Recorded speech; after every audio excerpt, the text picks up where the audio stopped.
welkom hier by die family. Amen. Ons is familie. Hoe gaan dit wees tot ek 'n amen kry? We are family. Amen. Kerk family. Mens jy nou hier van my hou nie, jy gaan die ewigheid saam met my spandeer. Amen. So, bear with me. Halleluja. Loof die Here, ons is besig met invloed en ek wil vanaand spesifiek kyk oor invloed van die wêreld. En die invloed wat die wêreld het en ek het so probeer, ek weet in die rekenaar terme kry jy iets wat hulle noem 'n zip file. So ek gaan vanaand 'n zip file gee, maar dit is so 'n groot impak hier, so en ek is so bly om so baie jong mense te sien vanaand en ek wil hê hulle moet die jeugdienste kom bywoon, because ons gaan baie meer inzoom by die jeugdienste oor hierdie onderwerpe, veral musiek en die invloed wat musiek in ons jong mense se ore het. Kom nou, die jong mense loop met oorfone rond, en nie die jong mense nie, ek sê baie mense, en dit het 'n invloed hierso, want sê die woord van die Here en deur ons gehoor is daar geloof. Kom ons sê Romeine nie so nie, so ons luister baie keer vir ding in die invloed van hierdie wêreld, en dit gaan lê op ons harte. Ek gee weer eens die woord van die Here leer vir ons in Spreuke 4:23, bewaak jou hart, sit jou hand gesaam met my op jou bors, sê saam met my, bewaak jou hart, meer as alles wat bewaar moet word, want hieruit is die oorsprong van die lewe. Uit jou hart, sê die Bybel, hy sê guard your heart, hy sê pas jou hart op, amen, so is belangrik om te kyk wat in ons lewe inkom, as ek reg as ek dit sê, amen, vanaand kyk ons spesifiek dat die impak wat die wêreld in ons het, en daarna gaan ons, is jy opgewonde oor die vas? Dankie broer vir jou eerlikheid, ek waardeer dit, halleluja, hou goeie moed, ek vertrou die Here, dat ons 'n besonderse jaar sal hê by Lewende Woord. Ek vertrou die Here dat die Here sal antwoord waar ons gebede het tot God. Amen. Ek bid dat ons in die begin van die jaar, dis waaroor hierdie vas gaan, dat ons in die begin van die jaar 2026 voor die Here sê en we surrender all. Die voorsangers, musikant het agter nou voordat ons op verhoog gekom het gebid en ons het gesê, Mansant het ons so mooi bedien, hy het gesê hierdie is die jaar dat ons sê we surrender all. Ons gee oor vir die Here. Amen. Maar ons gaan nou daaroor praat. Kom, blaai saam met my na Daniël toe, Daniël 3, vers 1 tot 29, gaan ons saam lees daarso. Die boek van Daniël, en ons gaan in die verhaal van Nebukadneser kyk, en dit is so baie diep, ek dink baie van hierdie goedes wat ons uit Nebukadneser en hierdie verhaal geraak lees, het 'n impak op ons lewens vandag. Kom ons gaan gou lees. Koning Nebukadneser sê Daniël 3, vers 1 tot 29, but before we go there, let's just pray. Kom ons bid eers saam. Vader, soos hierdie lied gesê het, you're a good Father. Jy is 'n goeie Vader wat na ons kyk, dag in en dag uit. En daarvoor sê ons as gemeente vir U baie dankie. Dankie dat U voorsien, dankie vir die liefde en genade. Ek bid vanaand, Here, en ek vra dat U die woord sal seën. Kom vanaand in die woord, mag dit ons tot ons harte spreek, Here. Mag hierdie woord, Here, harte aanraak en ons begin by my, begin by Quintus. Ek bid nooit dat die mens die prediker sal raak sien, vir my sal raak sien nie. Maar ek bid, Here, dat hulle my lewe, Here, sal hulle guide na Jesus toe, because I just want to live to make you famous. Ons dank U daarvoor in Jesus naam. Seën hierdie woord deur die Heilige Gees in Jesus naam. Amen. Daniël 3 sê, koning Nebukadneser het 'n beeld van goud gemaak. Sy hoogte was 60 el, sy breedte 6 el. Hy het dit opgerig in die dal Dura in die provinsie Babel. Daarna het koning Nebukadneser die landvoogde, die bevelhebbers en die goewerneurs, die raadsmanne, die skatsmeester, die regters, die hoofamptenare en al die bestuurders van die provinsie laat versamel, dat hulle moes kom na die inwyding van die beeld wat koning Nebukadneser opgerig het. Toe het die landvoogde, die bevelhebbers en die goewerneurs, die raadsmanne, die skatmeesters, die regters, die hoofamptenare en al die bestuurders van die provinsie bymekaar gekom by die inwyding van die beeld wat koning Nebukadneser opgerig het. En hulle het voor die beeld gaan staan wat Nebukadneser opgerig het. En 'n uitroeper het hardop geroep, julle word aangesê o volk, nasies en tale. Sodra ek hou van daai woord, julle word aangesê. Amen. O volke, nasies en tale, sodra julle die geluid hoor van horing, fluit, siter, luit, harp, doedelsak en van allerhande musiekinstrumente, moet julle neerval en die goue beeld aanbid wat koning Nebukadneser opgerig het. En hy wat nie neerval en aanbid nie, sal op die daad binne in die brandende vuuroond gegooi word. Daarop het op die oomblik toe al die volke die geluid van horing, fluit, siter, luit, harp en van allerhande musiekinstrumente hoor, al die volke, nasies en tale neergeval en die goue beeld aanbid wat koning Nebukadneser opgerig het. Op grond daarvan het tergelykertyd Galdeese manne nader gekom en die Jode aangekla. Daarop het hulle met koning Nebukadneser gespreek en gesê, mag die koning vir ewig lewe. O koning, het u 'n bevel gegee dat elke mens wat die geluid van horing, fluit, siter, luit, harp, doedelsak en allerlei musiekinstrumente hoor, moet neerval en die goue beeld aanbid, en dat hy wat nie neerval en aanbid nie, binne in die brandende vuur gegooi moet word. Daar is Joodse manne wat oor die bestuur van die provinsie Baal aangestel is, wat hy aangestel het, Sadrag, Mesach en Abednego. Hierdie manne het hulle o koning aan u nie gesteer nie. Hulle dien u gode nie en die goue beeld wat u opgerig het aanbid hulle nie. Toe het Nebukadneser toornig en woedend bevel gegee om Sadrag, Mesach en Abednego te laat kom. Daarop is die manne voor die koning gebring en Nebukadneser het gespreek en vir hulle gesê, is dit met opset, Sadrag, Mesach en Abednego, dat julle my gode nie dien en die goue beeld wat ek opgerig het nie aanbid nie? As julle dan nou sodra julle die geluid van horing, fluit, siter, luit, harp en doedelsak en van allerlei musiekinstrumente hoor, bereid is om neer te val en die beeld wat ek gemaak het aanbid, goed, maar as julle nie aanbid nie, sal julle oombliklik binne in die brandende vuur gegooi word. En wie is die God wat julle uit my hand kan verlos? Sadrag, Mesach en Abednego het geantwoord en aan die koning Nebukadneser gesê, ons ag dit nie nodig om hierop te antwoord nie, of die antwoord te gee nie. As ons God wat ons dien in staat is om ons te verlos, dan sal hy ons uit die brandende vuur en uit die hand, o koning, verlos. Maar so nie, nadat u dan bekend wees, o koning, dat ons u gode nie sal dien nie, en die goue beeld wat u opgerig het nie sal aanbid nie. Toe het Nebukadneser baie woedend geword en sy gelaatstrekke het verander teenoor Sadrag, Mesach en Abednego. As antwoord het hy bevel gegee om die oond 7 maal warmer te maak as wat eintlik nodig was. En aan sommige van die sterkste manne wat in sy leer was, het hy bevel gegee om Sadrag, Mesach en Abednego te boei, om hulle in die brandende vuur te gooi. Toe is daar die manne geboei met hulle mantels, hulle broeke en hulle tulbande en hulle ander klere aan. En hulle is binne in die brandende vuur gegooi. Omdat dan nou die woord van die koning streng en die oond uitermate verhit was, en die vlam van die vuur daardie manne wat Sadrag, Mesach en Abednego opgeneem het, doodgebrand. Maar daardie 3 manne, Sadrag, Mesach en Abednego, het geboeid binne in die brandende vuur geval. Toe het koning Nebukadneser verskrik geword en haastig opgestaan en hy het sy raadsmanne toegespreek en gesê, het ons die 3 manne geboeid binne in die vuur gegooi nie? Hulle antwoord en sê aan die koning, sekerlik o koning. Hy antwoord en sê, kyk, ek sien 'n 4de man los binne in die vuur wandel, sonder dat hy 'n letsel aan hulle is. En die voorkoms van die 4de lyk soos die van 'n godeseun. Toe het Nebukadneser nader gekom na die opening van die brandende vuuroond en daarop gesê, Sadrag, Mesach en Abednego, knegte van die Allerhoogste God, gaan uit en kom hier. Toe het Sadrag, Mesach en Abednego uit die vuuroond uitgegaan. Daarop het die landvoogde, die bevelhebbers en die gouverneurs, die raadsmanne van die koning vergader en aan daardie manne gesien dat die vuur geen mag oor hulle liggaam gehad en die hare aan hulle hoof nie geskroei het nie en dat hulle mantels geen verandering ondergaan en die reuk van die vuur nie aan hulle gekom het nie. Daarop het Nebukadneser gespreek en gesê, geloof sy die God van Sadrag, Mesach en Abednego, wat sy engel gestuur, sy knegte verlos het, wat hulle op hom verlaat, sy knegte verlos het, wat hulle op hom verlaat het, en die bevel van die koning oortree het, en wat hulle liggame oorgegee het, om geen ander God te dien of te aanbid nie, behalwe hulle God.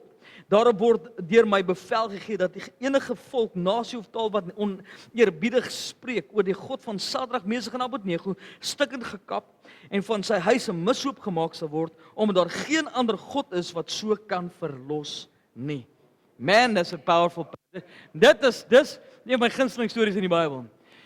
Maar terwyl ek in hierdie gedeelte weer ingaan en ek gedink het oor die invloed wat die wêreld het, wil ek dit sê dat daar is 'n agenda daar buitekant en in die wêreld. Die agenda van hierdie wêreld is by ons almal bekend. Ek gaan nou vir u wys dat die anti-kris, die gees van die anti-kris reeds in hierdie wêreld is. Die agenda van die vyand is om ons kinders gevange te neem.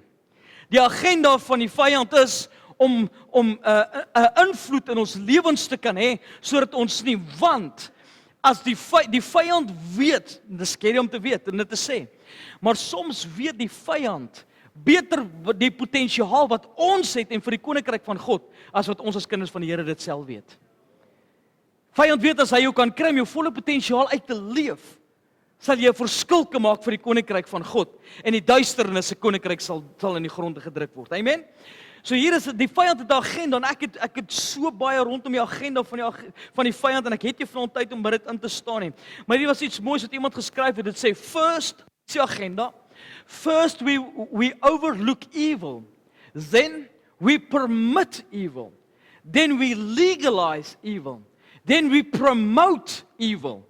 Then we celebrate evil. Then we persecute those who still call it evil. Dis die agenda van die vyand aan die buitekant. Nog iemand het mooi gesê. Hy sê Satan's strategy is simple. Make sin look normal and make righteousness look weird. Is dit nie die agenda van die vyand aan die buitekant nie? Die anti-kris is betrokke. Die gees van die anti-kris is hierso en ek wil dit weer eens sê, ek wil dit iterate. Ek wil dit weer eens net in julle harte laat prent. Moenie laat die jong mense die jeugdienste mis nie. Ons gaan oor hierdie goeters praat en ons gaan help dat die jong mense, ek glo nog steeds dat om 'n kind van die Here wees in die tyd waar ons bly is relevant. Kom aan. Ons is nog steeds jong mense. Ons moet bid vir ons jong mense. Ons moet bid vir ons lewende woordkies. Ons het nodig om hulle op te dra aan die Here.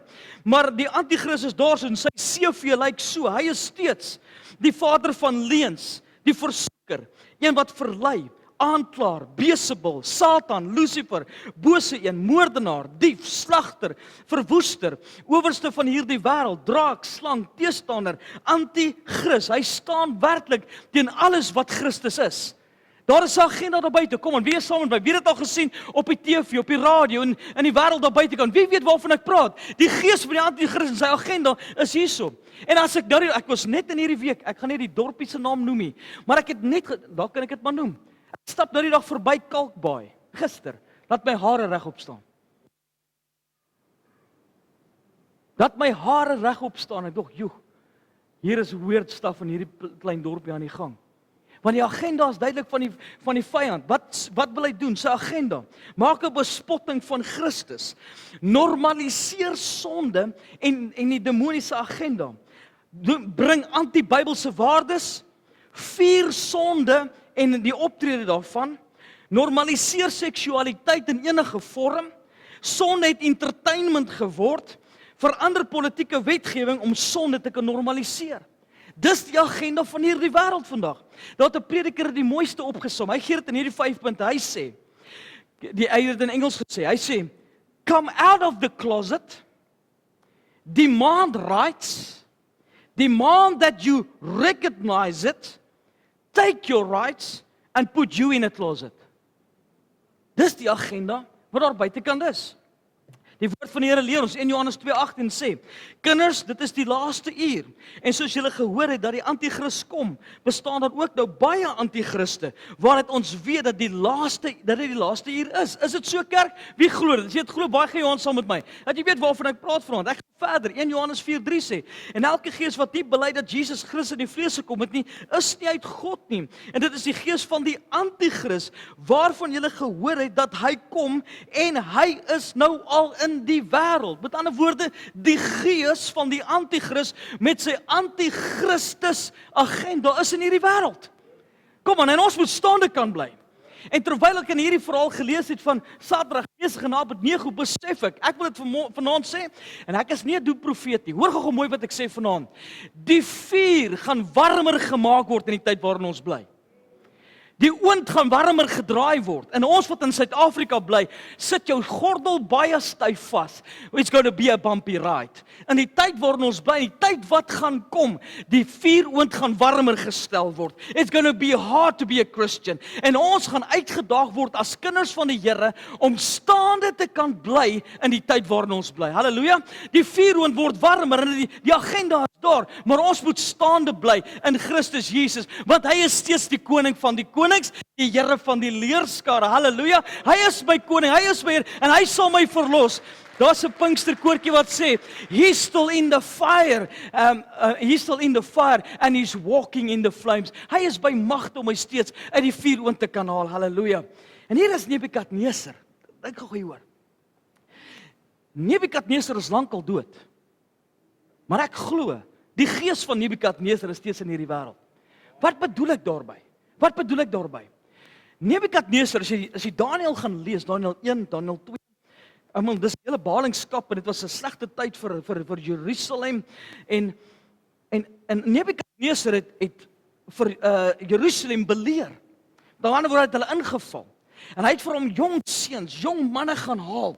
En hy het vir hulle gesê ek soek hierdie jong manne, hierdie uitgesoek. Die Bybel het so iets moois gesê. Hy sê ek wil net gou daai vers kry. Hy sê jong seuns aan wie geen enkele liggaamsgebrek was nie. Maar wat mooi van aansien, soos pastoor Quintus, ek bedoel nee, dis 'n ander vertaling. Maar wat mooi van aansien was en vernuftig en allerlei wysheid en in besit van kennis en insig in wetenskap en wat bekwaam was om in die paleis van die koning te dien, om hulle die skrif en die taal van die Galdeërs te leer. Sy agenda was om jong mense te kry. En hy sê ek wil hulle hê. Ek wil hulle vat. Ek wil hulle deel maak van hierdie gemeenskap. Hy het hulle gaan letterlik haal uit 'n Joodse kultuur, 'n Joodse agtergrond en hy het iets gedoen wat my geskok het. Hulle was nie altyd genoem Sadrag, Mesach en Abednego nie. Het jy jou Bybel reg lees? Hy moes iets doen. Hy moes letterlik hulle identiteit gaan verander het. Hy moes vir hulle ander name gegee het. Hy moes hulle gaan ontwortel het daarso om in die gemeenskap en die kultuur in afgodediens betrokke te raak. Dit was sy plan. Hy het gesê ek gaan haal hulle uit hulle Joodse agtergrond en dit wat hulle ken en bring hulle, die Engels sê mooi, in pagan worship. Laat hulle afgode kan Laat hulle kom uit hulle kultuur uit en dit wat hulle weet en geleer het van wie God is in die Torah, die eerste 5 boeke van die Bybel, gaan haal hulle uit daai agtergrond uit en bring hulle vir my. Ek wil hulle integreer in die gemeenskap. Ek wil hulle integreer onder die Galdeërs. Ek wil hê hulle moet betrokke wees hier by ons en ek wil hê hulle moet doen soos ek doen, maak soos ek maak. Ek wil hê hulle moet ambassadeurs wees vir wat ek en waarvoor ons staan. Hy het planne vir hulle gehad om hulle in hierdie goddelose kultuur in te bring. Gaan haal hulle uit, maar hy het geweet. It's not going to be an easy road. Hulle name, hier is vir my kosbaar. Sadrag, Mesach, Abednego. Ek glo nie dis hulle gelykheid nie, maar let's go for it. Sadrag, Mesach en Abednego. Hulle name was nooit dit gewees nie. Hulle name was gewees Hanania, as jy jou Bybel reg lees, wat beteken die volgende. Luister mooi, dit beteken ons God is genade. Sy naam was Mishael, die Here wat help. Asaria, wat beteken wie is soos die Here. Dis wat hulle name beteken het. So hulle name het betekenis gehad. Hulle name het getuienis gehad. Hulle name het getuig van die genade, die grootheid van die Here, wie God is. Hulle het geloop as hulle geroep het. Hanania het hulle gepraat van ons God is genade. Mishael, die Here wat help. Asaria, wie is soos die Here. En hy doen iets. Hy maak hulle name Sadrag, Mesach en Abednego. En dit beteken letterlik, Sadrag beteken the sun God, as jy dit afbreek, die songod. Who is like Shak? Die ander enetjie was Sadrag, Mesach wat beteken Venus en Abednego wat beteken Nego, wat alles gode was in daardie tyd. So hy wil hulle identiteit gee wat by die kultuur kan pas van daardie dag. So luister mooi. Hy gaan om hulle identiteit te gaan verander. Ek wil vandag vir u getuig en sê, ek glo met my hele hart dat die wêreld is in een van die grootste identiteitskrisisse wat hierdie wêreld nog gesien het. Ons jong mense is verward. Verward sê ek. Hulle weet nie wie hulle is nie. En ek wil nog bysê, dis nie net die jong mense nie, maar ek sien dit spoel oor in elke kultuur, in elke gemeenskap, in elke ouderdom, dat mense weet nie meer wie hulle in die Here is nie. Weet nie wat my identiteit in Christus Jesus is nie. Ek kan nie die autoriteit vat as ek dan daarvan gepraat. En as ek nie die identiteit van Christus het en weet wie Christus is nie. Ons is in 'n identiteitskrisis. Man, ek werk met die jong mense en ek sien hierdie volgende. Ons is in die grootste identiteitskrisis. Daar is so baie dinge wat verkeerd gaan. Daar is so baie pronouns. Dis hoe die wêreld daar buitekant is. Jy noem nie meer dis he en she en he en thee en there en party van die mense word tot as katte gesien. I kid you not. Dis die identiteitskrisis wat daar buitekant is. Pastoor, dis dit in Amerika. Ek gaan jou skok. Dis by ons in die Weskaap. Dis hier. Identiteitskrisis is hier. Jong mense weet nie meer nie. En dis wat Nebukadneser gesê het. Hy sê ek wil 'n identiteitskrisis bring onder die jong mense. Hulle identiteit verander, sodat hulle nie meer weet wie die God van Abraham, Isak en Jakob is nie. Hulle moet nou leer wie die ander gode is. En dis wat gebeur, dis die agenda van hierdie wêreld vandag. Maar ek wil vanaand getuig, ons moet dit skryf neer as jy kan. Daarom, as iemand in Christus is hy 'n nuwe skepsel. Die ou dinge het verbygegaan. Kyk, dit het alles nuut geword. Dis my identiteit in Christus Jesus. Halleluja. Die ou dinge het verbygegaan. Iemand het nou net gesê, ja, maar pastoor, I'm born that way. Dis ek, dis jou storie. Maar my woord sê, if you're not born again, you will never see the kingdom of God. Halleluja. Ek is gebore in Christus Jesus, wedergebore. Galasiërs 2:20 sê, ek is met Christus gekruisig.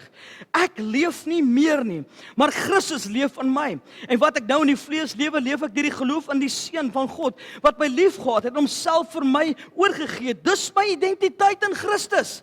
Sê vir jou buurman, dis ons identiteit. Kom aan, sê vir iemand by jou agter, evangeliseer gou-gou. Sê, dis my identiteit in Christus. That's my identity. Hy gaan verder, Paulus, Efesiërs 4:24, en julle met die nuwe mens moet bekleed wat na God geskaap is, in ware geregtigheid en heiligheid.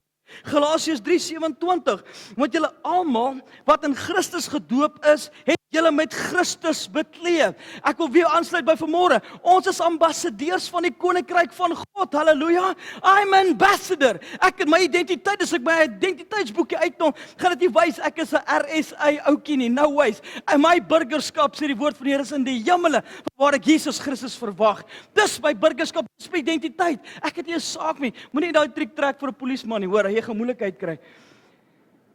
Maar bekleed julle met Christus en maak geen voorsprong vir die vlees om sy begeerlikhede te bevredig nie. Hy het gedoen iets belangriks. Dis die kultuur op buitekant. Hy sê, Nebukadneser het gedoen, verander hulle identiteit.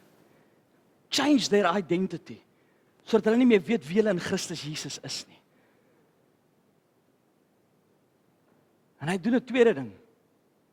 Hy vat hulle aanbidding weg. En hy wil hê hulle moet die beelde en die afgode aanbid. En ek dank die Here dat hierdie ouens dit vasgestaan, en ek gaan nie vanaand baie in die worship ingaan nie, dis vir 'n ander dag. Maar 'n derde ding wat hy gedoen het, is hier is vir my belangrik. Hy het hulle postuur verander, of hy wou hulle postuur verander het. Hy wou gehad het hulle moes buig. Hy wou gehad het hulle moes vir hierdie beelde en hierdie afgode en sy manier en sy kultuur buig. En gesê, as hy musiek speel, moet ons buig. En ek love it wat Sadrag, Mesach en Abednego gedoen het, en sê, ons het nie eens nodig om jou te antwoord nie. Halleluja. Kan ek hierdie sê, daar's sekere dinge wat ek en jy as kind nie eens nodig het om oor te bid nie. Ons weet dis wat ons moet doen. Ek gaan nie buig nie. Kom aan, is iemand saam met my? Ek gaan nie buig nie. Ek sal nie vir hierdie kultuur buig nie. Ek sal nie vir hierdie wêreld en hulle reëls en hulle dinge buig nie. Ek sal net voor God buig. Halleluja. En hy wil hulle postuur verander. Hy wil hulle manier, hulle buig.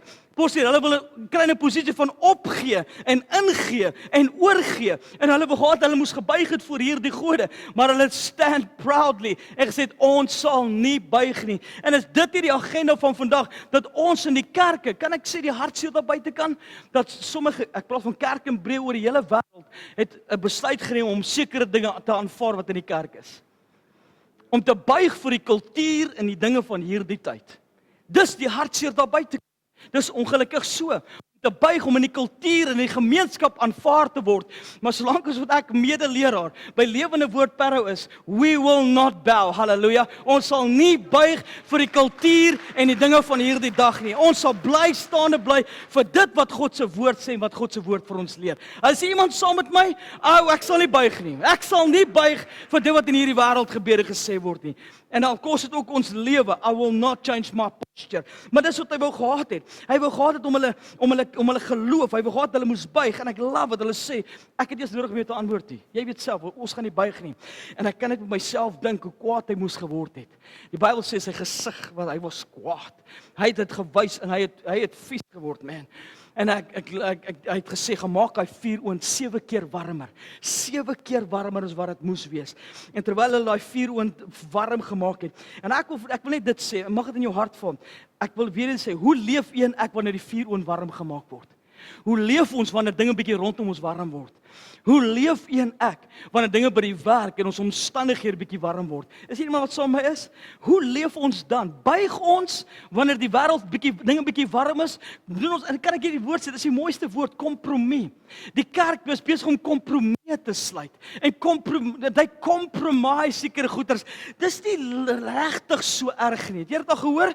Dis nie regtig te bad nie. Is dit regtig? Is dit nie die strategie van Satan van die begin van die skepping af nie? Het hy nie gesê nie, maar het God nie gesê nie. Is dit regtig so? Kom aan. Hy wil die waarheid net bietjie verdraai. We will not bow. Halleluja. Ons weet wat die waarheid is vanaand. En dis wat hy gedoen het. Hulle postuur waar hy gaan verander het, hulle geloof en die vuuroond is 7 keer warmer. En hoe leef ons wanneer die hitte aangedraai word? Glo ons nog? Is ons geloof nog rotsvas? Ken ons nog ons waardes? Is ons bereid om te sterf vir dit waarin ons glo? Is ons regtig bereid? En hier is die groot ding. Die vuuroond word warmer.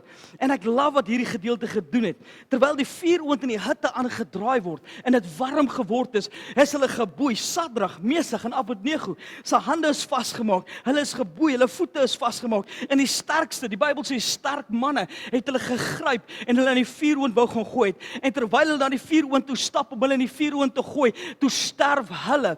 Hulle gaan dood. En iets is in my hart vanaand. Die Here sal die vyande verslaan wat jou ondergang wil bring. Halleluja. Dis wat die Here sal maak. Hy sal sorg, what the enemy meant for evil, God will turn it into good. En iets gebeur in hierdie vuuroond. Sommige kere wil ons die vuuroond vermy in ons lewens. Ons wil dit sommige keer hê, want sê Here, laat hierdie vuuroond eerder verby my gaan. Maar kan ek hierdie sê vanaand, was dit nie vir vuuroonde in ons lewens nie, waar sou ons wees? Was dit nie vir 'n vuuroond van siekte nie, sou ek nooit gewees het hier's the fourth man in the fire om my te genees nie. Was ek nie in die vuuroond van finansies toe my koskaste leeg was nie, het ek nooit geweet dat hy die een wat geantwoord het en hy is die een wat voedsel voorsien het nie. Toe my petrolliggie brand en ek in die vuuroond was, het nie geweet hoe gaan ek dit maak, hoe gaan ek verder ry nie. Is hy die vierde man in die oond gewees wat my uitgehaal het en my gered het en vir my finansies voorsien het. Dis wie die Here is. He's still the fourth man in the fire. Die vyand, ek wil 4 dinge vir jou gee vanaand. 4 dinge. Nommer 1. Die vyande word vernietig. What the enemy meant for evil, God turn it into good. Hy sal die vyande vernietig. Ek love wat hier gebeur. Ons moet ons lewe so leef dat wanneer die vuuroond aangedraai word, niemand anderste het gesien die 4de man in die vuur nie. Maar die man wat hulle ondergang bewerkstellig het, die vyand, hy het gesien dat daar is 'n 4de man in die vuur. Hy is die een wat gesien het, luister, there's a fourth man in the fire. Daar's iets aan die gang. En ons moet so lewe dat die vyand sal sien dat God is saam met ons binne in die vuuroond. Hy is die God wat dit steeds kan doen. Nommer 2 wat ek vir jou wil gee, hy sal jou steeds uitred. Dis die Here wat ons dien. Wie kan saam met Quintus getuig dat die Here jou al uitgered het uit moeilike omstandighede? Hy is steeds die God wat uitred. Is iemand wat saam met my is? Halleluja. Ek onthou baie keer, ek kan getuig op getuig, hoe ons in die moeilikheid was by die huis al, ek en Madeleine. En waar jare terug voor ons in die bediening was, het ons in 'n garage gebly. Kan jy dit glo? Ons het in 'n garage gebly. Agter my ouers se erf. Ons het 'n garage omskep in 'n klein woonstelletjie omdat ons finansiëel onderdeur was.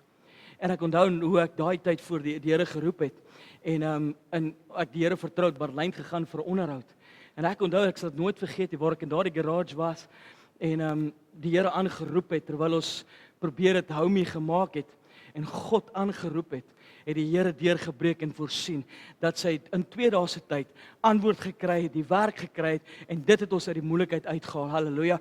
Ek wil vir jou sê, God is steeds die een, as jy hom aanroep, sal hy jou antwoord en hy sal jou uitred. Hy is steeds by magte. Hy is steeds die fourth man in the fire, die 4de man in die vuur. Halleluja. Dis wie die Here is. So nommer 1, die Here sal jou vyande sal hy verslaan. Dis wat hy sal doen. Nommer 2, hy is by magte om jou uit te red. En nommer 3, ek love hierdie enetjie. Dink gou, lees mooi wat sê die woord van die Here. Hulle was vasgemaak geweest. Hulle was geboei geweest. Hulle was vasgemaak in hulle voete en hulle hande was geboei geweest. Hulle klere was vas, maar terwyl hulle in die vuur was, toe hulle uitkom daar, toe hulle binne in die vuur was hulle verlos geweest. Toe die vierde man in die vuur was. Halleluja. Hulle was verlos geweest. So jy mag dalk gebind ingaan in die vuuroond, maar ek wil vir jou sê daar's 4 oonde. Wanneer jy deur die vuuroond gaan, wat jou sal verlos van dinge wat jy geboeid was voordat jy die vuur was. Halleluja.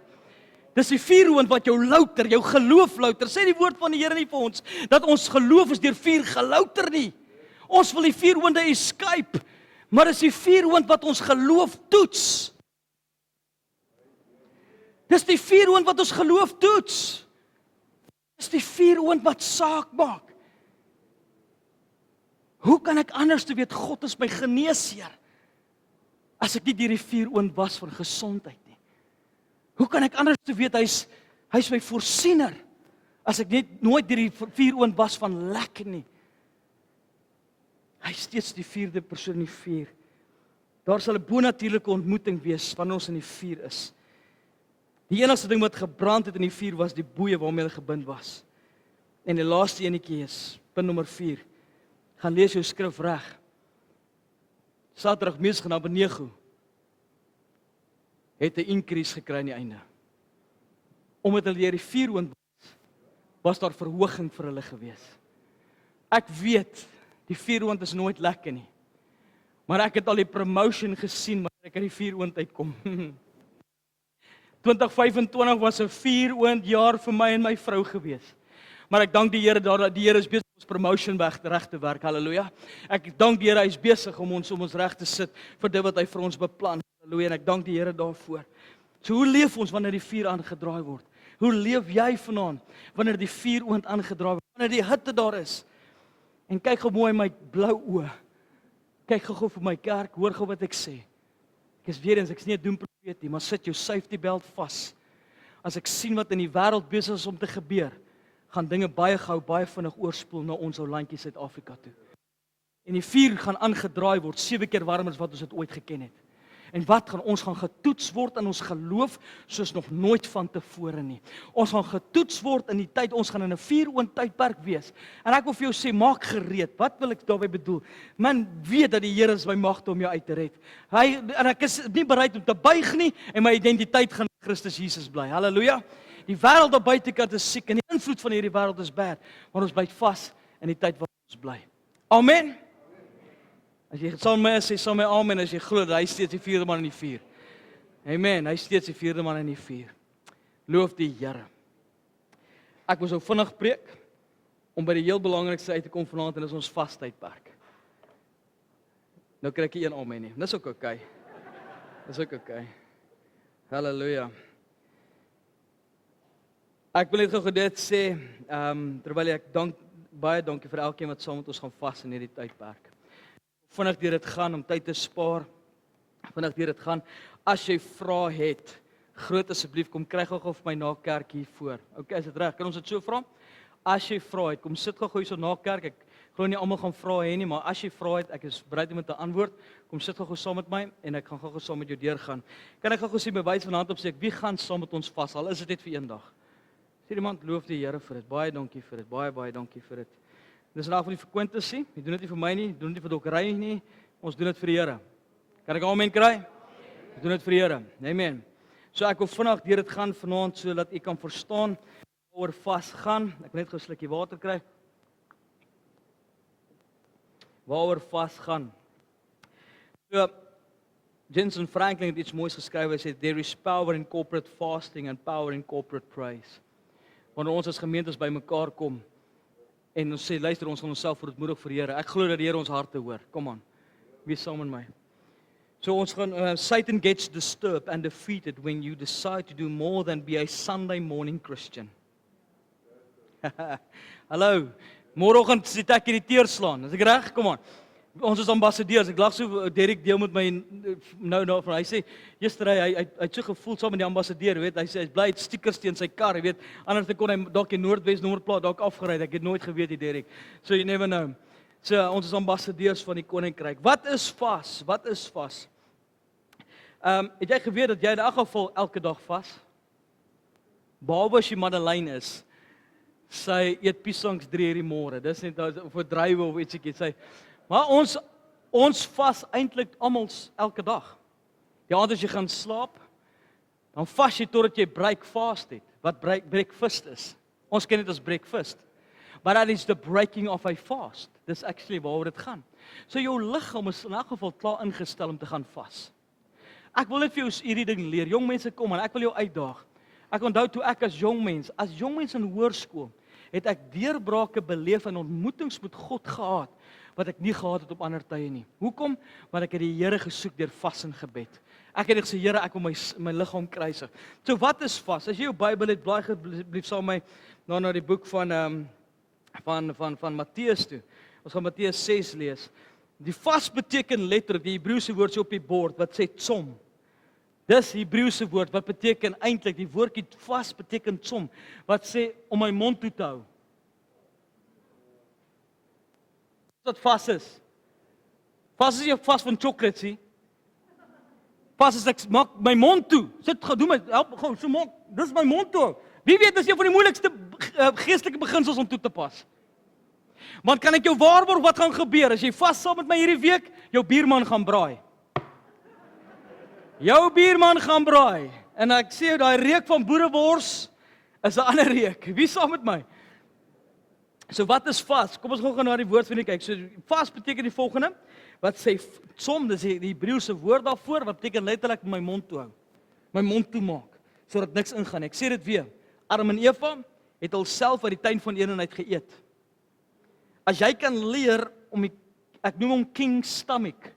As jy kan king stomach beheer, gaan jy geestelik groei. Wie weet dat hierdie gedeelte jou kan beheer? Jy hoef nou te antwoord nie. Hierdie gedeelte kan jou gou beheer en vir jou vertel wie en wat jy is. So kom ons gaan 'n bietjie kyk wat is vas. Matteus 6 sê die volgende. Hier's 'n beginsel hierso. 3 dinge wat gebeur in Matteus 6. Matteus 6 praat oor 3 dinge. Hy praat van nommer 1, wanneer jy gee, nommer 2 wanneer jy bid, en dan praat hy verder nommer 3 wanneer jy vas. Vers 16 wat sê, en wanneer jy vas. So vas is nie net 'n Ou Testamentiese beginsel nie. Dis nie net 'n Ou Testamentiese praktyk nie. Dit gebeur in die Nuwe Testament ook. Ek gaan jou nou die skrif gee daaroor. En wanneer jy vas, moenie julle lang gesigte trek soos die geveinsdes nie. Want hulle mismaak hulle gesigte sodat dit deur die mense gesien kan word dat hulle vas. Voorwaar ek sê vir julle, hulle het hulle loon weg. Maar jy as jy vas, salf jou hoof en was jou gesig, sodat jy nie die mense laat sien dat jy vas nie. Maar jou Vader wat in die verborgen is en jou Vader wat in die verborgen sien, sal jou in die openbaar vergelde. Hoor wat sê die Here hierso? Jesus sê en hy sê, Vader sal jou in die openbaar vergelde. He will reward you openly. Wanneer jy hierdie beginsel toepas in jou lewe. Vas is ook nie in 21 dae die begin van die jaar nie. Maar vas kan 'n weeklikse beginsel en dissipline wees in 'n kind van God se lewe. Amen. So wat is vas? Hier leer ons in die Bybel wat vas is. When we fast, we are saying that the cry of our souls is greater than the cry of our stomachs. Is vas Bybels? Is daar 'n vas skrif in die Bybel? Ons het nou maar gelees Matteus 6 vers 1 tot 18 het ons gelees. Markus 2 vers 20. Dis bietjie lig, ekskuus vir dit. Maar daar sal dae kom wanneer die bruidegom van hulle weggeneem word en dan sal hulle vas. En in daardie dae, toe die disippels na Jesus kom en sê, luister, vas jou disippels nie. Toe sê die Here, maar ek is by hulle. I'm with them. Maar dan gaan tye kom wanneer ek nie by hulle is nie, dan gaan daar tye wees wat hulle moet vas. Amen. So Markus 2:20, dis 'n bewys van vas. Wat sal nog? Ester 4 vers 16. Ek wil net dit sê.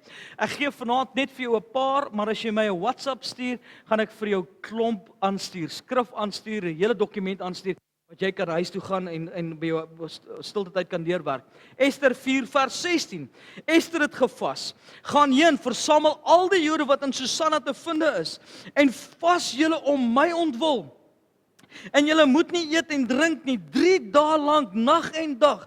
Ek ook by die dienaresse sal net so vas. En so sal ek na die koning ingaan wat nie volgens wet is nie. En as ek omkom, dan kom ek om. Ester het gevas en wie weet saam met my dat koning Ester het guns gekry by die koning omdat sy gevas het. Kom aan, wie weet waarvan ek praat? Lees jou boek Ester. Ester het gevas. Hy het gevas vir protection, beskerming. Esdra 8 vers 21. Toe het ek daar 'n vastyd uitgeroep aan die rivier Ahava om ons te verootmoedig voor die aangesig van ons God en ten einde van hom 'n voorspoedige reis te vra vir ons families en al ons goed. Come on. Dis waaroor hy gevas het, 'n voorspoedige reis om sy Here, wees U saam met my gesin, my familie en my reisgeselskap. Is dit nie iets wat ons kan toepas in die begin van 2026 nie? Om te sê, Here, wees hierdie jaar wat ons ingaan, ons wil vas om te sê, I surrender all en wees U saam met my in hierdie jaar. Al mense is min. 2 Kronieke 20 vers 3, koning Josafat, hy het gevas. Almal ken die verhaal in 2 Kronieke 20. Wat die Here gesê het, jy moet net kan staan en staande bly. Hierdie geveg is nie jou geveg nie. Ek sal vir jou veg. Amen. Toe hulle omsingel was en het Josafat bevrees geword en sy aangesig daarop gerig om die Here te soek en hy het oor die hele Juda 'n vasdag uitgeroep. Om te sê daai dag gaan ons vas. Die hele dag lank ons gaan vas. Ons gaan die Here soek. So is vas Bybels? Is vas Bybels? Amen. Dis 'n Bybelse beginsel. Daar's 'n paar voordele van vas. Ek love hierdie gedeelte. Daar gaan iets met jou gebeur bonatuurlik en geestelik wat jy nie gehad het voor die tyd nie. Ek wil jou waarborg. Kan ek vir jou sê, ek glo steeds dat die Here praat met ons in drome. Ek is 'n getuienis daarvan dat God steeds met my in drome praat. Die Here wys vir my dinge in drome. Een van die voordele van vas is die volgende. Ek wil dit gou vir jou gee. Lukas 4 vers 1 kan jy neerskryf. En Jesus het vol van die Heilige Gees teruggekeer van die Jordaan af en is deur die Heilige Gees in die woestyn gelei. Jesus is gelei in die woestyn in, ons het laasweek oor gepraat, om te gaan vas. 40 dae het Jesus gevas. Toe hy terugkom, Lukas 4:14, en Jesus het in die krag van die Gees na Galilea gegaan. In die krag, vol, toe hy die woestyn uitkom, toe is hy vol van die krag van die Heilige Gees. As Jesus dit belangrik geag het om te vas, kom aan kerk, hoeveel te meer ek en jy? As Jesus hierdie beginsel gehad het van vas, hoeveel te meer ek en jy? Goed. Voordele van vas, dit maak my nederig. Die woord van die Here sê vir ons, Psalm 35 vers 13, en ek, toe hulle siek was, het ek 'n roukleed gedra. Ek het my siel gekwel met vas en my gebed het teruggekeer in my boesem. Hoor wat sê die Engels, New King James sê, but as for me, when they were sick, my clothing was sackcloth. I humbled myself with fasting. I humbled myself with fasting. Dit maak my nederig en net weer op 'n punt kom ek sê, Here, dis net oor U, dit gaan net oor U. Wat gebeur nog? Dit gee my rigting, my doelgerigtheid. Ek is doelgerig, dit gee my rigting. Waar kom ons daarin? Fasting will bring you into your destiny. Ek gaan dit vir jou aanstuur later, ons gaan nie dit nou lees nie. En daar was Anna, Lukas 2:36, jy kan dit gaan lees. Anna, hoor wat sy was 'n profetes, die dogter van Fanuel, uit die stam van Aser. Sy was op 'n baie ver gevorderde leeftyd en het van haar maagdom af 7 jaar lank met haar man saam gelewe. En sy was 'n weduwee van omtrent 84 jaar. Sy het nie weggebly van die tempel nie. En met vaste en gebed God gedien, nag en dag. Dis wat sy gedoen het, op haar ouderdom, gevorderde ouderdom. My vrou moes 'n amen gegee het, nou ek het vir jou gewag, maar dis okay. Sy het dieselfde uur daar gekom en die Here geprys en van hom gespreek met almal in Jerusalem wat haar verlossing verwag het. So, wat gebeur nog? Dit bring oorwinning. Ek is daarvan oortuig, een van die groot beginsels is Matteus 17 vers 21. Maar hierdie geslag gaan nie uit behalwe deur gebed en vas nie. Die disippels kom by Jesus. Hulle kon demone nie uitgedryf het nie. En gesê, hoekom kry ons nie hierdie demone uitgedryf nie? Jesus het wat gesê? Hierdie geslag, sommige van hierdie demone gaan alleenlik uit deur vas en gebed. Vas en gebed. Vas en gebed. Ek het mense gehoor en getuienis al gesien in my lewe dat mense 21 dae van vas en gebed ingegaan het. En dit wat hulle vasgehou het, verslaaf aan pornografie, verslaaf aan drugs en dwelms, en drank en al die goeters. En 21 dae as hulle terugkom en die Here hulle verlos van dinge. Ek het mense al gesien in 21 dae wat sigarette neergesit het en nooit weer gerook het daarna nie. 21 dae. Kom aan, want die Here kan jou vrymaak. Miskien sit jy met 'n bad habit en moenie vir my vanaand sê, "Quintus, maar ons het almal soms habits wat ons voor die Here kan bring." Is dit nie so nie? Kom aan. En ons het nodig om voor die Here te kom en sê, "Here, ek wil vry wees van hierdie dinge in my lewe wat my vashou." Is iemand saam met my hierso wat sê ek wil vry wees van hierdie dinge wat my vashou in hierdie tydperk? Fasting and praying, fasting and praying. Wat gaan met my gebeur tydens die vastydperk? Daar gaan 'n paar dinge gebeur. Jy gaan kopseer kry. It's a given. Kan die koffiepotte amen sê vir my? Is iemand ons saam met koffie drink? Halleluja. Ek weet sommer môreoggend en vir die volgende 2-3 dae wag vir my. Because I love coffee. Amen. Is on my koffie. So wat gaan gebeur is ek gaan definitief jy gaan met kopseer kry. Jou liggaam gaan verander. Jy gaan gewig verloor. Nie dat ons vas om gewig te verloor nie, maar jy gaan gewig verloor, kan ek 'n amen daarvoor kry. Halleluja. Jy gaan gewig verloor. Jy gaan lekker maarder word. Amen. As jy gaan vas en so wat gaan nog gebeur? Jou liggaam gaan 'n metamorfose ondergaan, maar jy gaan die geestelike deurbrake beleef wat jy nog nooit voorheen beleef het nie. Amen. Jou stilte tyd gaan anders te wees in die oggend en in die aand wanneer jy tyd gaan spandeer met die Here. Jy gaan 'n anderste belewenis hê want jy sê Here, ek sê nee vir kos en vir hierdie goeders in my lewe. Ek wil U soek en ek soek U deurbraak in my lewe. Goed, my knie knik van vas, sê die Bybel, en my vlees het maar geword sonder vet. Psalm 109 vers 24. Dit gaan met ons gebeur. Gebed gaan nie sonder vas nie. Gebed sonder vas, sonder gebed is net 'n diet. Kan ek dit weer sê? Vas sonder gebed is 'n diet. Gebed en vas stap hand in hand met mekaar. Ons moet tyd in gebed spandeer. Ek wil jou net sê fasting without prayer is just a diet. Ek wil jou herinner, John Knox, leader of the Scottish Reformation, wat geleef in 1514 tot 1572. Live in Christ, die in Christ, and the flesh need to fear death. Maar ek love it wat Mary van Skotland gesê het. Sy het gesê, I fear the prayers of John Knox more than all the assembled armies of Europe. Sy is John Knox, wanneer sy het geweet, wanneer John Knox gebid het, staf het verander. Kom aan, wie het 'n ouma of 'n oupa of 'n ma of 'n pa gehad wat so gebid het? Het jy geweet as daai mense bid, dinge verander? Is daar mense, kom aan, vir wie het jy jou gebedsversoeke gegee en jy weet dinge verander wanneer daai mense gebid het? Kom aan, jy's te bel om in hulle teenwoordigheid te wees wanneer die Here het vir hulle openbaar 'n ding gewys in jou lewe wat verkeerd is. Wat jy ken jy sulke mense? Ja, hulle gebeur. So gebed is belangrik in hierdie tydperk. Billy Sunday sê, if you are a stranger to prayer, you are a stranger to the greatest source of power known to human beings. Right, hier is die belangrikste van alles. Die tipes vas. Ons begin môre met 21 dae vas. Ek wil dit vir jou gee. Daar is 3 tipes vas. Een vas wat ons gaan begin is 'n algehele vas. Die wat algeheel vas doen, is mense wat gaan vas vir 21 dae en alleenlik water drink. Water alleenlik drink. Okay? Ek het ook al so gevas en ek het dan later die eerste 3 dae van die moeilikste totdat jou liggaam die transformasie en inskop in jou eie reserves van vette. En die vette gebruik om energie te kry. Amen. So jy moet kyk en mooi kyk na my nou. Binnekort het ek nie meer die boepie wat ek het nie. Alright. So 'n algehele vas is ek drink net water.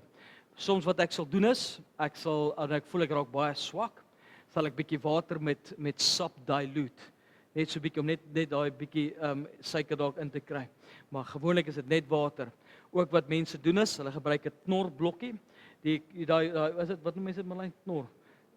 Dan sny men 4 in en gebruik 'n kwart van dit om so 'n bietjie warm water te drink, net om so 'n bietjie die sout as jy kramp en goed te kry, om net so 'n bietjie dit te kry. Maar dit is net vir ekstreem.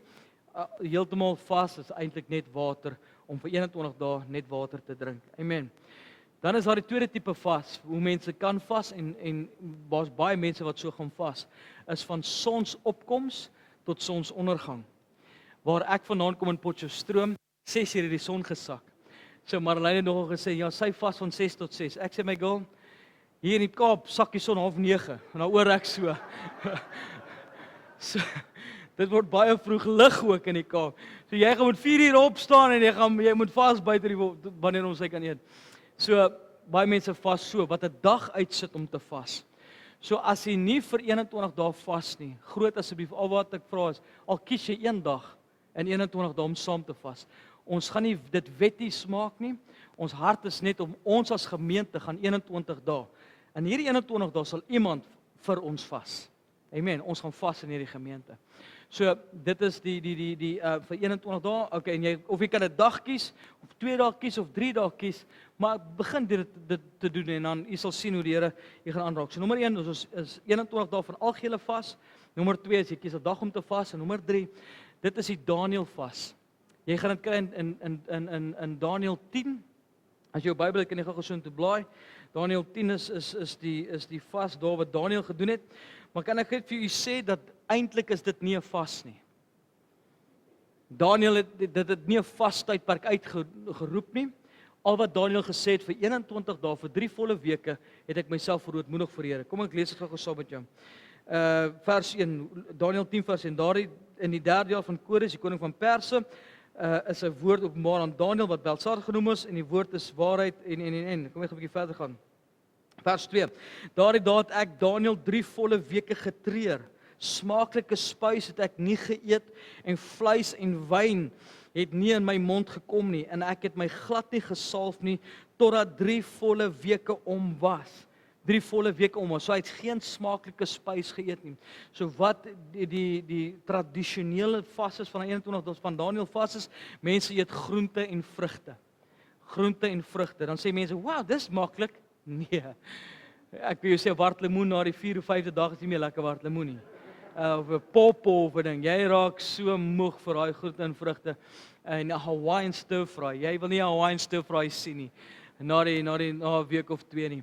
So dis nie 'n maklike tydperk nie. So alhoewel dit nie 'n vas is nie, is dit een van die maniere wat ons gaan doen en sê ons noem dit 'n vas vir 3 volle weke kan jy Daniël vas doen. Dan kan jy ook sap drink. Jy kan ook drink ook water en vrugte en groente opgekook. Daardie beginsel daar sê hy geen smaaklike spys nie. Wit sous sal met jou groente werk ook nie. My vrou het al baie my betrek sê, nee, ons gooi nie sout en peper en spices en ons eet hom opgekook. As hy smaak kry, is dit nie 'n vas nie. Okay, so dis hoe ons dit gedoen het. Ek wil dit weer sê, ons gaan nie wetties oor hierdie goeters raak nie. Maar hierdie is belangrik. So ons het die vas vir 21 dae, algehele vas van 21 dae en dan is ook 'n dag wat ons uitkies om te kan vas. Sommige mense kies 10 dae. Ek glo wat as jy 'n gedeelte gaan lees van Daniël 10, doen jouself 'n guns gaan lees van Daniël 10. Wat het gebeur? Daniël 10 het voor die Here gekom en die het 'n antwoord gekom. Die engel het hulle antwoord gehad van die eerste dag af. Maar dit het hom 21 dae gevat om te veg deur die vorste. Deur die geestelike battle, 21 dae om die antwoord te bring na Daniël. 21 days. So moenie dink as jy vas, moenie die geestelike sy hiervan mis nie.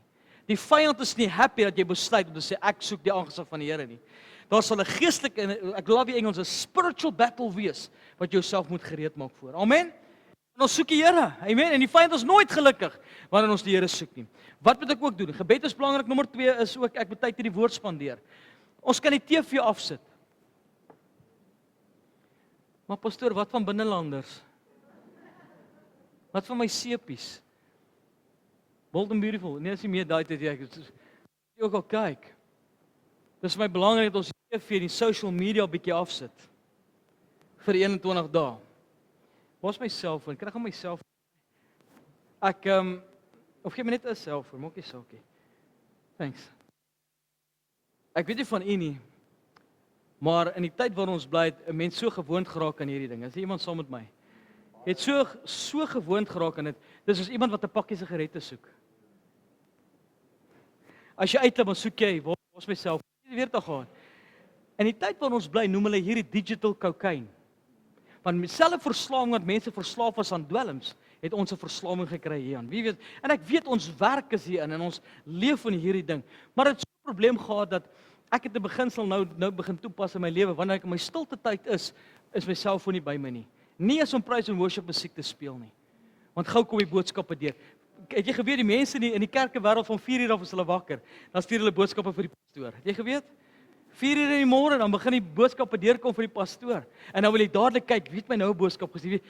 Ek gaan nie saam my stilte tyd hê nie. Sê die woord van die Here Matteus 6 sluit die deur agter jou. Ons het nodig om die deur agter ons te sluit, sodat ons in teenwoordigheid van die Here kan kom. So social media vir my vir 21 dae, try dit. Is 'n no-go.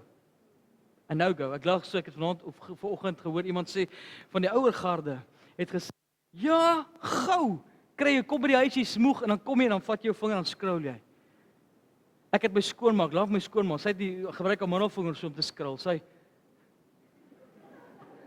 Ek weet nie of haar bladsye langer is as myne nie, maar sy werk kom hier. Kom, wie weet ook waaroor ek praat. So dit gebeur. So om ons selfoon 'n bietjie eenkant te sit vir 21 dae om te sê, Here, ek wil nie ek skuif dit eenkant toe. Dan kom mense en dan sê, maar ek gaan chocolates vas vir 21 dae. Chocolates vas is nie 'n vas nie. Ek gaan TV vas vir 21 dae. Dis nie waar dit gaan nie. Gaan letterlik om ons eetery te staak. Dis waaroor vas gaan. Amen. So dis die tipes vas wat ons gaan doen. Hier is vir my belangrik, waarvoor gaan ons vas? Waarvoor gaan ons vas? Oom Hugo, ek het gesien jy het nou 'n bladsy gehad. Waar is daai bladsy? Ek het hom geleen. Kan ek hom gou leen? Ja, daai netjie. Yes, perfect. Jy gaan gesom my kykie. Hier is ons 21 punte. En as jy dit het, stuur dit vir jou per WhatsApp. Stuur vir my boodskap. Ek stuur dit vir jou aan. Is jy okay? Ja. Is jy nog almal okay? Waar net vind ek sien almal is okay asseblief. Ons is nou klaar, dan kan ons gaan die laaste koppie koffie geniet. Halleluja. Kyk, waarvoor gaan ons vas? Waarvoor bid ons? As jy dit nie het nie, ek stuur dit vir jou vanaand aan. Punt nommer 1. Hier is ons 7 gebedsplan waarvoor ons gaan bid. Nommer 1. Ons bid vir die Here se leiding en wil vir 2026. Ek soek die leiding van die Here in hierdie tyd waar ons bly. Ek kan nie sonder die Here nie. Is iemand wat saam met Quintus is? Kan nie sonder die Here nie. Ek het sy leiding nodig in my lewe, my kinders se lewe en almal se lewe, in die gemeente se lewe, dat die Here ons sal lei in 2026. Punt nommer 2. Ons bid vir ons gemeente. En ons begin by ons lewende woord kids. Ons bid vir ons sonnaarskool, ons bid vir ons kindertjies. Amen. Ons het gesien wat is die agenda van die vyand. Amen. Die vyand se agenda is uit. Ons kids, ons jeug, connect groep, musiekspanne.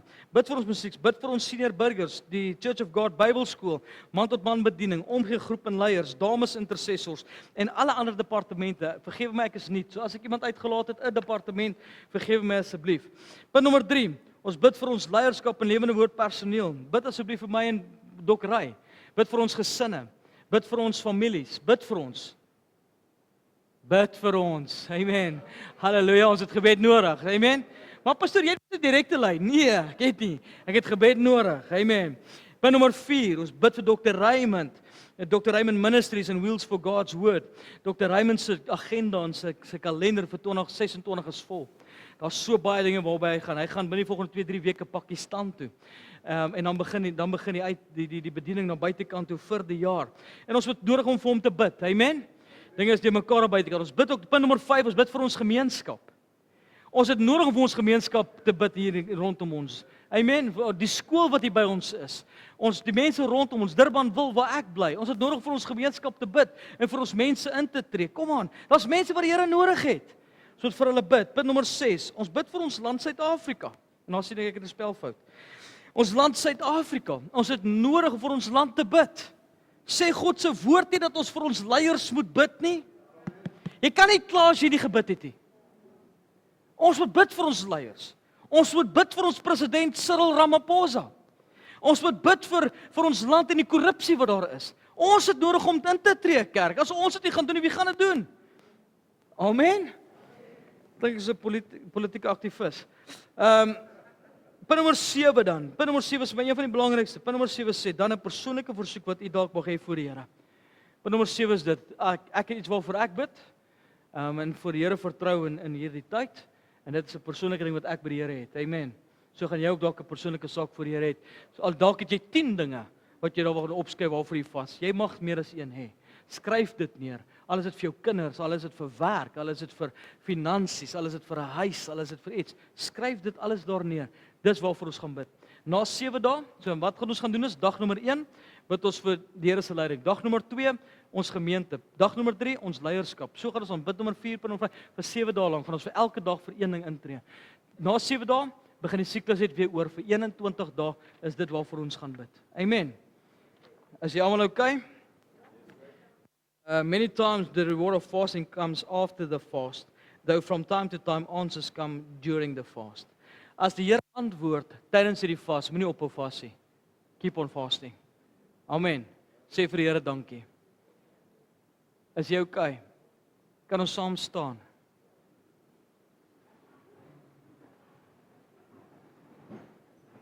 As daar vrae is oor vas, groot asseblief kom praat gou met my na die tyd. Jy gaan geleentheid wees hier voor, kom sit hier voor. As daar vrae is, as jy vrae het, baie mense gaan vir my vra en sê, "Lei band, jy kan so lank vorentoe kom." Maar ek het 'n mediese kondisie, wat as ek medikasie moet drink? En baie mense moet pille drink en medikasie drink en so voort. Asseblief as jy 'n mediese kondisie het, moenie dinge doen wat onverantwoordelik is nie. Moenie onverantwoordelik wees en sê ek gaan my pille los vir 21 dae nie. Nee, asseblief nie. Juis, ons moet daarna kyk. Soos jy nie kan vas nie as gevolg van medies, bid saam met ons. Pray with us. Amen. Maar hy moet ook vroeg in die oggend en in die aand met sy medikasie drink, sodat hy moet vas van 60 of Daniel. Ek weet nog hoe gaan sy vas nie. Maar om medikasie te kan al medikasie te kan drink op die einde van die dag.